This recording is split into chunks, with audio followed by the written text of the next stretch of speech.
तुम्ही फक्त बोट दाखवायचं ना, आम्ही उडी घ्यायची. पण यावेळी उडी चुकता कामा नये. या किल्ल्यावरची आमची स्वतःची उडी एकदा चुकली आहे. पन्हाळा.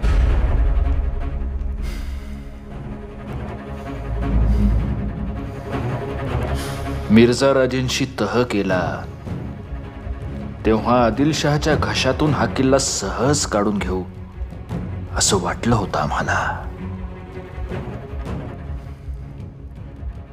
पण नेतोजीराव पालकर उशिरा पोहोचले आणि आम्हाला शिकस्त खावी लागली.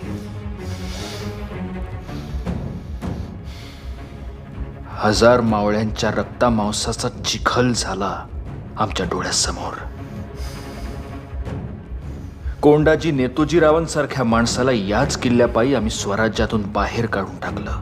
पण आता हा किल्ला आम्हाला हवाय. स्वराज्यासाठी, रयतेसाठी.